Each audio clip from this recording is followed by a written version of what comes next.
अध्याय 3 कर्मयोग।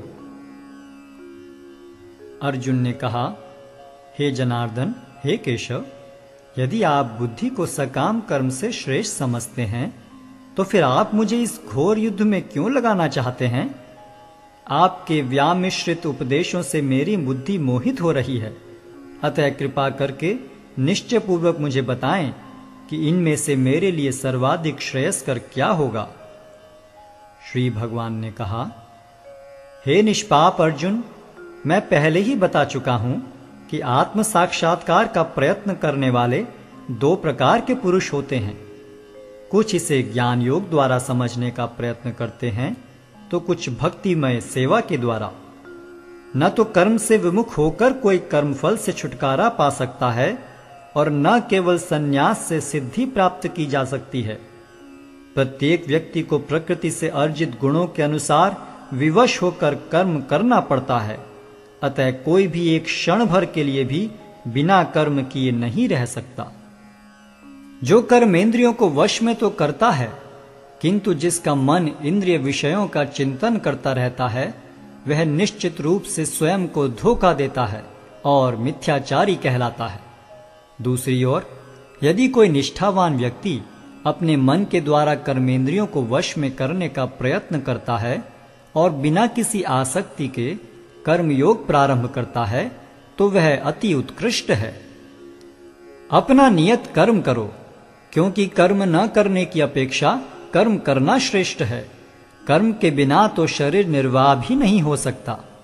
श्री विष्णु के लिए यज्ञ रूप में कर्म करना चाहिए, अन्यथा कर्म के द्वारा इस भौतिक जगत में बंधन उत्पन्न होता है।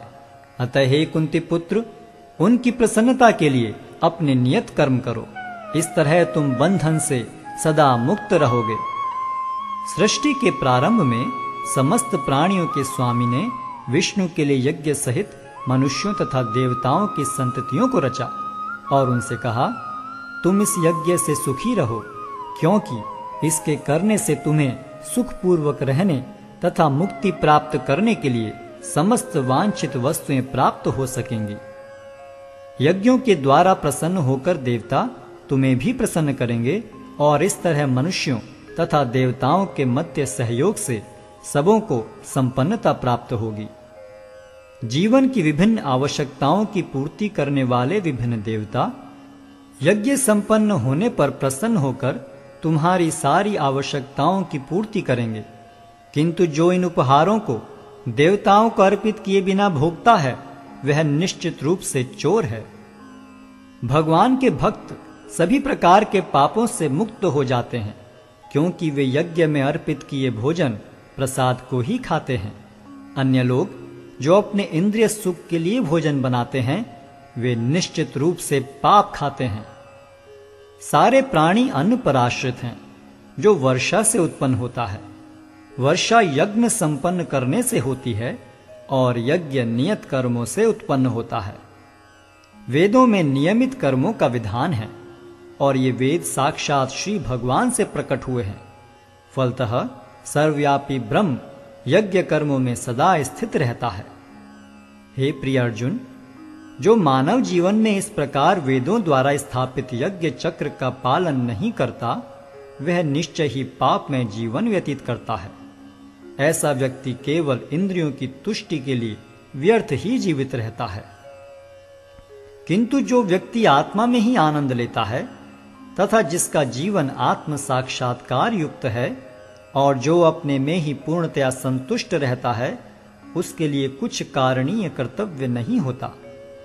स्वरूप सिद्ध व्यक्ति के लिए न तो अपने नियत कर्मों को करने की आवश्यकता रह जाती है, न ऐसा कर्म न करने का कोई कारण ही रह जाता है। उसे किसी अन्य जीव पर निर्भर रहने की आवश्यकता भी नहीं रह जाती।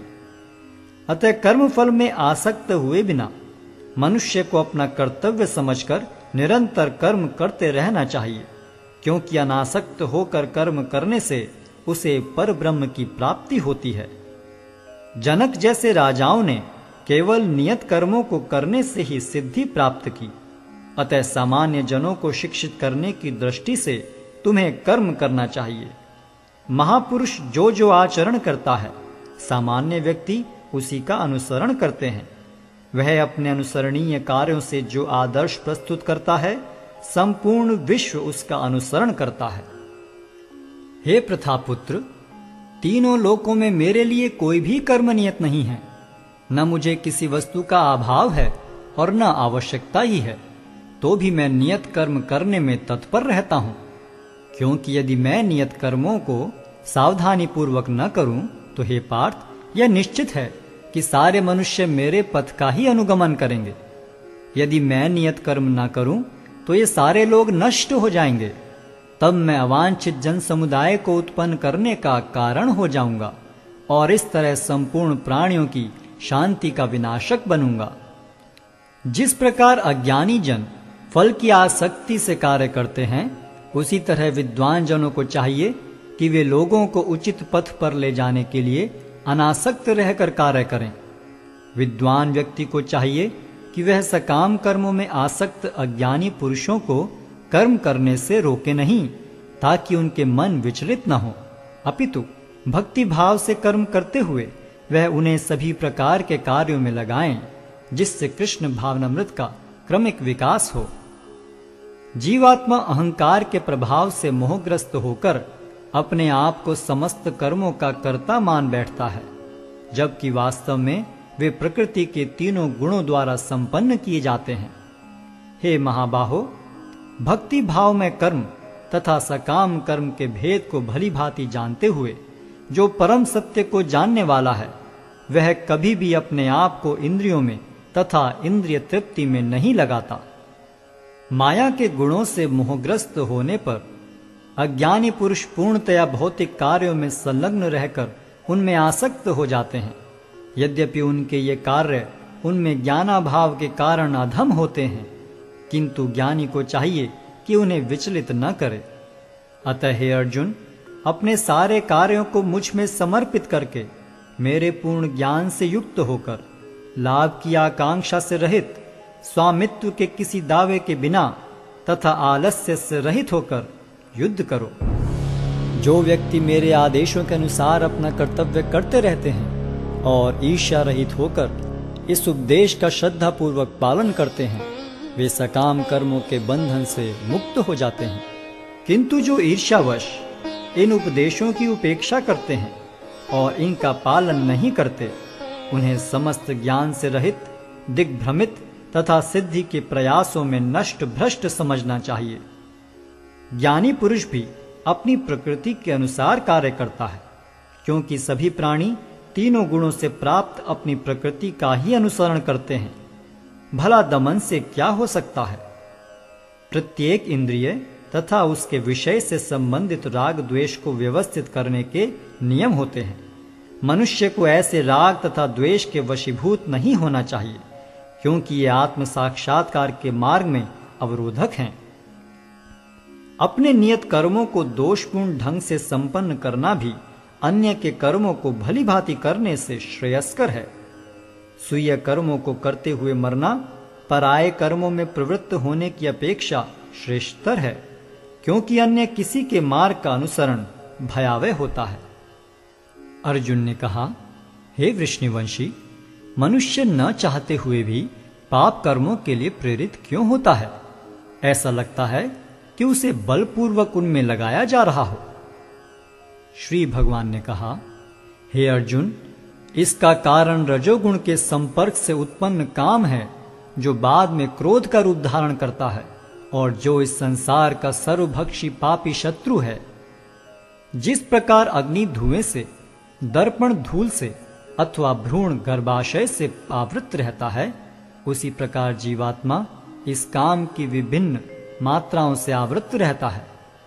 इस प्रकार ज्ञान में जीवात्मा की शुद्ध चेतना उसके काम रूपी नित्य शत्रु से ढकी रहती है, जो कभी भी तुष्ट नहीं होता और अग्नि के समान जलता रहता है।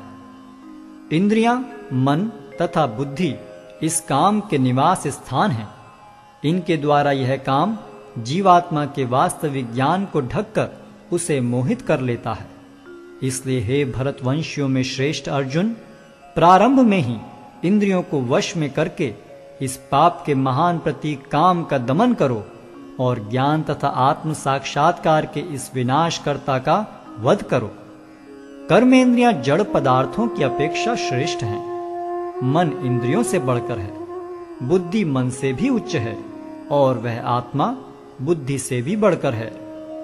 इस प्रकार हे महाबाहु अर्जुन, अपने आप को भौतिक इंद्रियों, मन तथा बुद्धि से परे जानकर और मन को सावधान आध्यात्मिक बुद्धि से स्थिर करके आध्यात्मिक शक्ति द्वारा इस काम रूपी दुर्जय शत्रु को जीतो।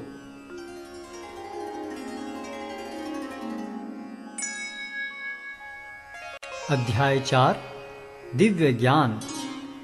भगवान श्री कृष्ण ने कहा, मैंने इस अमर योग विद्या का उपदेश सूर्यदेव विवस्वान को दिया, और विवस्वान ने मनुष्यों के पिता मनु को उपदेश दिया, और मनु ने इसका उपदेश इक्ष्वाकु को दिया। आज मेरे द्वारा वही यह प्राचीन योग यानी परमेश्वर के साथ अपने संबंध का विज्ञान तुमसे कहा जा रहा है, क्योंकि तुम मेरे भक्त तथा मित्र हो। अतः तुम इस विज्ञान के दिव्य रहस्य को समझ सकते हो। इस प्रकार यह परम विज्ञान गुरु परंपरा द्वारा प्राप्त किया गया, और राज ऋषियों ने इसी विधि से इसे समझा, किंतु कालक्रम में यह परंपरा छिन्न हो गई। अतः यह विज्ञान यथारूप में लुप्त हो गया लगता है। अर्जुन ने कहा, सूर्यदेव विवस्वान आपसे पहले हो चुके हैं, तो फिर मैं कैसे समझूं कि प्रारंभ में भी आपने उन्हें इस विद्या का उपदेश दिया था? श्री भगवान ने कहा, तुम्हारे तथा मेरे अनेकानेक जन्म हो चुके हैं। मुझे तो उन सब का स्मरण है, किंतु हे परंतप, तुम्हें उनका स्मरण नहीं रह सकता है। यद्यपि मैं अजन्मा तथा अविनाशी हूं, और यद्यपि मैं समस्त जीवों का स्वामी हूं, तो भी प्रत्येक युग में मैं अपने आदि दिव्य रूप में प्रकट होता हूं। हे भरतवंशी, जब भी और जहां भी धर्म का पतन होता है और अधर्म की प्रधानता होने लगती है, तब तब मैं अवतार लेता हूं। भक्तों का उद्धार करने, दुष्टों का विनाश करने तथा धर्म की फिर से स्थापना करने के लिए मैं हर युग में प्रकट होता हूं। हे अर्जुन, जो मेरे आविर्भाव तथा कर्मों की दिव्य प्रकृति को जानता है, वह इस शरीर को छोड़ने पर इस भौतिक संसार में पुनः जन्म नहीं लेता, अपितु मेरे सनातन धाम को प्राप्त होता है। आसक्ति, भय तथा क्रोध से मुक्त होकर, मुझ में पूर्णतया तन्मय होकर और मेरी शरण में आकर बहुत से व्यक्ति भूतकाल में मेरे ज्ञान से पवित्र हो चुके हैं। इस प्रकार से उन सबों ने मेरे प्रति दिव्य प्रेम को प्राप्त किया है। जिस भाव से सारे लोग मेरी शरण ग्रहण करते हैं, उसी के अनुरूप मैं उन्हें फल देता हूं। हे पार्थ, प्रत्येक व्यक्ति सभी प्रकार से मेरे पथ का अनुगमन करता है। इस संसार में मनुष्य सकाम कर्मों में सिद्धि चाहते हैं, फलस्वरूप वे देवताओं की पूजा करते हैं। निस्संदेह संसार में मनुष्य को सकाम कर्म का फल शीघ्र प्राप्त होता है। प्रकृति के तीनों गुणों और उनसे संबद्ध कर्म के अनुसार मेरे द्वारा मानव समाज के 4 विभाग रचे गए। यद्यपि मैं इस व्यवस्था का सृष्टा हूं, किंतु तुम यह जान लो कि मैं इतने पर भी अव्यय अकर्ता हूं। मुझ पर किसी कर्म का प्रभाव नहीं पड़ता, न ही मैं कर्म फल की कामना करता हूं। जो मेरे संबंध में सत्य को जानता है, वह भी कर्मों के फल के पाश में नहीं बंधता। प्राचीन काल में समस्त मुक्तात्माओं ने मेरी दिव्य प्रकृति को जान करके ही कर्म किया। अतः तुम्हें चाहिए कि उनके पद चिन्हों का अनुसरण करते हुए अपने कर्तव्य का पालन करो।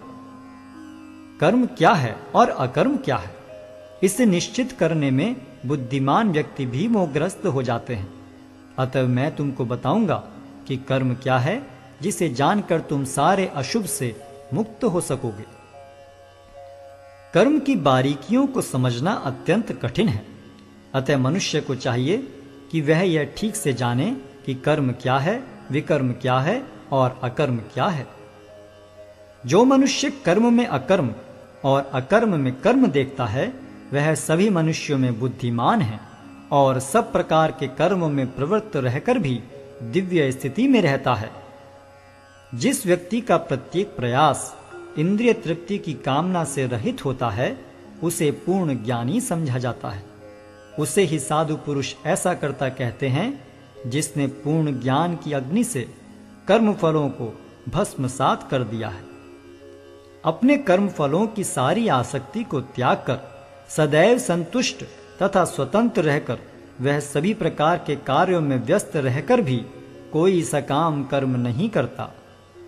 ऐसा ज्ञानी पुरुष पूर्ण रूप से संयमित मन तथा बुद्धि से कार्य करता है, अपनी संपत्ति के सारे स्वामित्व को त्याग देता है और केवल शरीर निर्वाह के लिए कर्म करता है। इस तरह कार्य करता हुआ वह पाप रूपी फलों से प्रभावित नहीं होता है।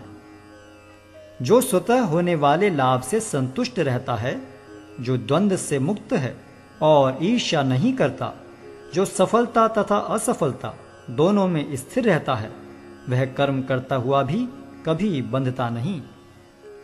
जो पुरुष प्रकृति के गुणों के प्रति अनासक्त है और जो दिव्य ज्ञान में पूर्णतया स्थित है, उसके सारे कर्म ब्रह्म में लीन हो जाते हैं।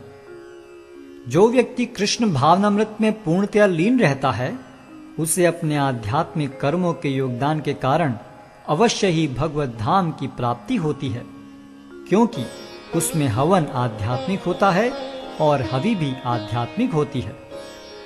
कुछ योगी विभिन्न प्रकार के यज्ञों द्वारा देवताओं की भली भांति पूजा करते हैं और कुछ परब्रह्म रूपी अग्नि में आहुति डालते हैं। इनमें से कुछ विशुद्ध ब्रह्मचारी श्रवणादि क्रियाओं तथा इंद्रियों को मन के नियंत्रण रूपी अग्नि में स्वाहा कर देते हैं, तो दूसरे लोग इंद्रिय विषयों को इंद्रियों की अग्नि में स्वाहा कर देते हैं। दूसरे जो मन तथा इंद्रियों को वश में करके आत्म साक्षात्कार करना चाहते हैं, संपूर्ण इंद्रियों तथा प्राणवायु के कार्यों को संयमित मन रूपी अग्नि में आहुति कर देते हैं। कठोर व्रत अंगीकार करके कुछ लोग अपनी संपत्ति का त्याग करके कुछ कठिन तपस्या द्वारा, कुछ अष्टांग योग पद्धति के अभ्यास द्वारा अथवा दिव्य ज्ञान में उन्नति करने के लिए वेदों के अध्ययन द्वारा प्रबुद्ध बनते हैं। अन्य लोग भी हैं जो समाधि में रहने के लिए श्वास को रोके रहते हैं। वे अपान में प्राण को और प्राण में अपान को रोकने का अभ्यास करते हैं और अंत में प्राण अपान को रोककर समाधि में रहते हैं। अन्य योगी कम भोजन करके प्राण की प्राण में ही आहुति देते हैं। ये सभी यज्ञ करने वाले यज्ञों का अर्थ जानने के कारण पाप कर्मों से मुक्त हो जाते हैं और यज्ञों के फल रूपी अमृत को चखकर परम दिव्य आकाश की ओर बढ़ते जाते हैं। हे कुरुश्रेष्ठ, जब यज्ञ के बिना मनुष्य इस लोक में या तो इस जीवन में ही सुखपूर्वक नहीं रह सकता, तो फिर अगले जन्म में कैसे रह सकेगा। ये विभिन्न प्रकार के यज्ञ वेद सम्मत हैं और ये सभी विभिन्न प्रकार के कर्मों से उत्पन्न हैं। इन्हें इस रूप में जानने पर तुम मुक्त हो जाओगे। हे परंतप, द्रव्य यज्ञ से ज्ञान यज्ञ श्रेष्ठ है। हे पार्थ, अंततो गत्वा सारे कर्म यज्ञों का अवसान दिव्य ज्ञान में होता है। तुम गुरु के पास जाकर सत्य को जानने का प्रयास करो, उनसे विनीत होकर जिज्ञासा करो और उनकी सेवा करो। स्वरूप सिद्ध व्यक्ति तुम्हें ज्ञान प्रदान कर सकते हैं, क्योंकि उन्होंने सत्य का दर्शन किया है।